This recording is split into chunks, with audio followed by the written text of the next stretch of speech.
नरेंद्र दाभोलकर हत्या प्रकरणात मोठी माहिती समोर येते। मुंबई उच्च न्यायालयानं मुख्य आरोपी सचिन अंदुरेला जामीन मंजूर केलाय। यासोबतच अंदुरेला सुनावण्यात आलेल्या जन्मठेपेची शिक्षाही न्यायालयानं स्थगित केली। न्यायमूर्ती सारंग कोतवाल आणि न्यायमूर्ती रणजितसिंह भोसले यांच्या खंडपीठानं निर्णय दिला। दरम्यान या प्रकरणातील सह आरोपी शरद कळसकरलाही एप्रिलमध्ये जामीन मंजूर झाला होता।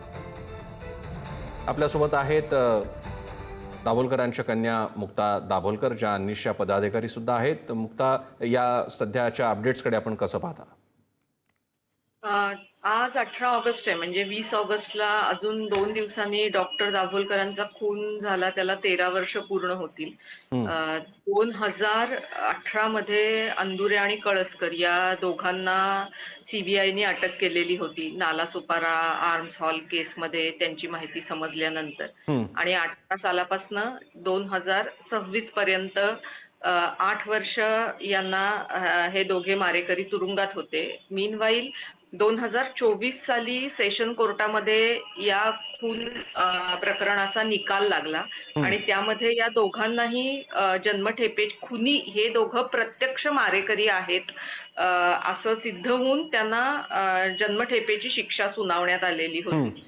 तर आज हे उच्च न्यायालयाच्या निर्णयाने एप्रिलमध्ये तुम्ही म्हटलात तसं कळसकर आणि आता अंदुरे हे दोघे जामिनावर सुटलेले आहेत। हो। अर्थातच मी कुटुंबीय म्हणून या निर्णयाच्या विरोधात सर्वोच्च न्यायालयामध्ये जाऊ, पण त्याबरोबर हे देखील लक्षात घेतलं पाहिजे की आता आपण गेल्या वर्षभरामध्ये ज्याला आपण कुठल्या जगात जगतोय असा प्रश्न पडावा असे बुवाबाजीचे प्रकार आपण महाराष्ट्राने बघितलेले आहेत।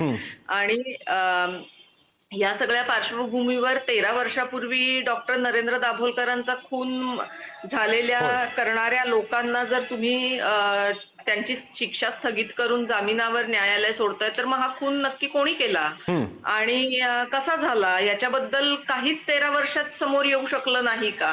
आणि ज्या लोकांचे काहीही वैयक्तिक हितसंबंध नाहीत, ज्यांना केवळ हा समाज अधिक विवेकी व्हावा यासाठी समाजामध्ये हस्तक्षेप करावासा वाटतो हो। आणि समाजाचं चित्र इतकं विदीर्ण करणारं असताना सुद्धा जे हे हस्तक्षेप करण्याची हिंमत दाखवतात, खरं। त्या माणसांचं स्थान काय असणार आहे या समाजातलं? ज्या माणसांना आज जीवाला धोका आहे असं स्वतः सीबीआयने सांगितलेलं आहे। तर या चारही खून प्रकरणांच्या मधले सर्व संशयित आरोपी आणि एका प्रकरणामधले डॉक्टर दाभोलकरांच्या ज्यांना शिक्षा झाली आहे असे आरोपी, हे जर जामिनावर सुटलेले असतील तर या प्रकारचा हस्तक्षेप समाजात करणाऱ्या लोकांच्या सुरक्षिततेचं काय?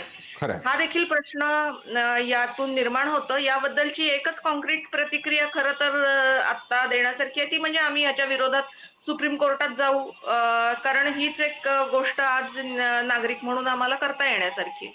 मुक्ता, धन्यवाद। आपण एकतर ज्या प्रसंगातून तुम्ही जाताय आणि तुम्ही जसं म्हणालात की आता दाभोलकरांचा स्मृती दिवस समोर असलेली असतानाच ही बातमी येणं, त्यामुळे आणि जसं म्हटलं जातं की अनेकदा उशिरा मिळालेला न्यायसुद्धा न्याय नसतो आणि आताची प्रक्रिया पाहता नेमका न्यायाचा अर्थ कसा काढायचा हा स्वतःमध्येच एक वादाचा मुद्दा होऊ शकतो। धन्यवाद तुम्ही दिलेल्या या प्रतिक्रियेसाठी।